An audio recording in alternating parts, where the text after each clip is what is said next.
Di balik tembok-tembok tinggi pesantren, ribuan santri menimba ilmu.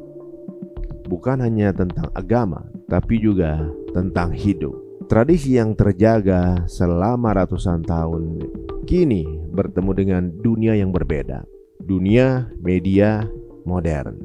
Dan dari pertemuan dunia ini muncullah sebuah gesekan yang cukup tajam. Sebuah tayangan televisi, satu sudut pandang, dan ribuan reaksi. Inilah kisah tentang pesantren versus Trans 7.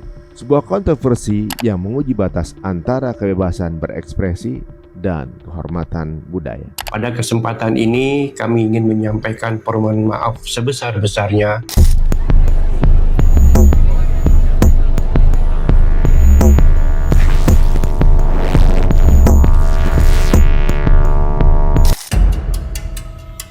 Awal Oktober 2025, program Expose Uncensored di Trans 7 menayangkan liputan tentang kehidupan di pesantren Lirboyo, Kediri, salah satu pesantren tertua dan terbesar di Indonesia.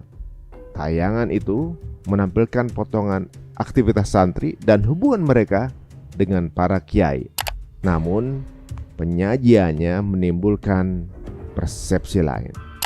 Pernyataan sikap Himpunan Alumni dan Santri Lirboyo se-Jabotabek atas tayangan Trans 7 yang merendahkan pesantren, khususnya pesantren Lirboyo.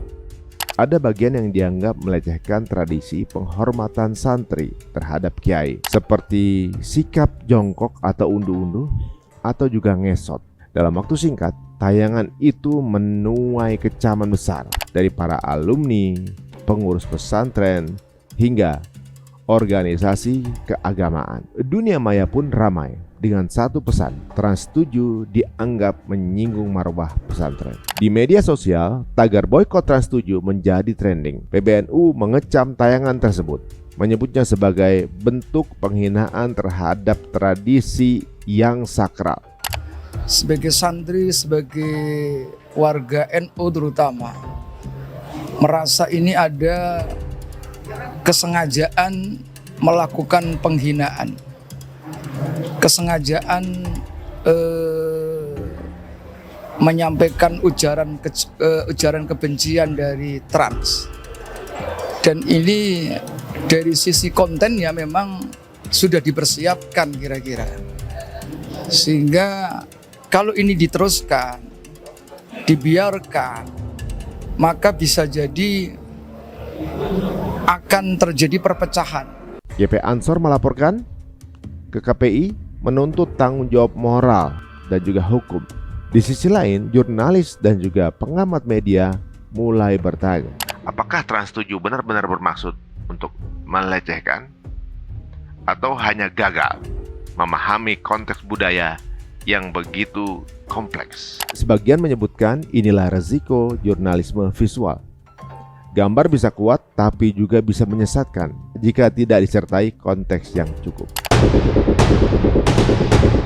Menyadari besarnya reaksi, Trans 7 segera meminta maaf. Mereka mengirim surat resmi dan juga bersilaturahim langsung ke pesantren Lirboyo.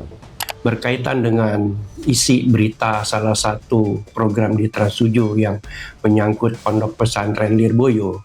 Pada kesempatan ini kami ingin menyampaikan permohonan maaf sebesar-besarnya kepada pimpinan Pondok Pesantren Lirboyo, Kiai Haji Anwar Mansur beserta keluarga besar, juga para pengasuh, para santri dan alumni dari Pondok Pesantren Lirboyo. Dalam pertemuan itu, Trans 7 mengakui ada kelalaian redaksional. Potongan gambar yang tidak ditempatkan dengan konteks yang tepat, tentunya pihak pesantren menerima permintaan maaf tersebut. Tapi sebagian masyarakat merasa permintaan itu belum cukup. Sementara yang lain menilai langkah Trans 7 sudah proporsional. Di tengah pro dan kontra, satu hal mulai terlihat. Masalah ini bukan hanya sosial tayangan, tapi soal pemahaman lintas dunia. Pesantren adalah lembaga dengan sistem nilai yang mewariskan turun-menurun. Rasa hormat terhadap kiai bukan hanya simbol, tapi bagian dari spiritual. Sedangkan media modern bekerja dengan logika lain.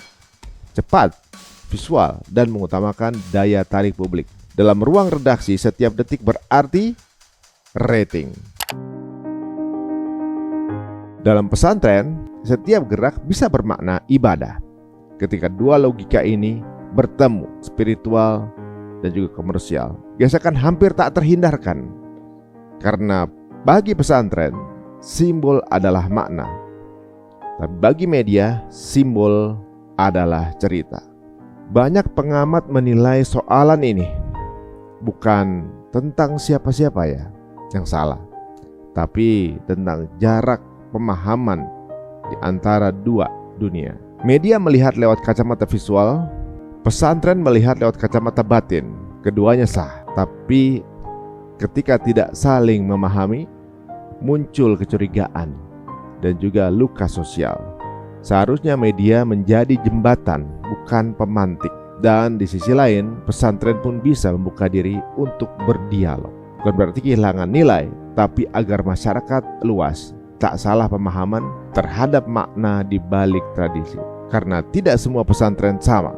Ada ribuan pesantren di Indonesia, besar, kecil, modern, tradisional. Masing-masing punya caranya sendiri dalam mendidik. Tapi semuanya berakar pada nilai moral dan juga akhlak. Jangan sampai satu kesalahan framing membuat seluruh pesantren dicap seragam. Dan jangan pula media dijadikan musuh, karena di tangan yang tepat, media bisa jadi sahabat dalam dakwah dan pendidikan. Kisah pesantren versus Trans 7 mungkin akan segera berlalu, tapi pelajarannya akan terus relevan. Bahwa lembaga pendidikan seperti pesantren, tempat lahirnya ilmu dan juga akhlak, tak seharusnya menjadi korban dari kesalahpahaman media. Begitu pula media tak boleh terjebak dalam sensasi dan juga lupa pada etika. Niat baik harus berjalan seiring dengan pemahaman yang utuh.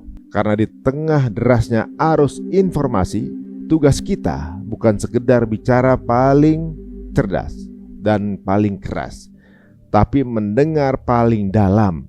Sebab memahami bukan berarti menyetujui, tapi tanpa pemahaman kita tak akan pernah bisa berdialog.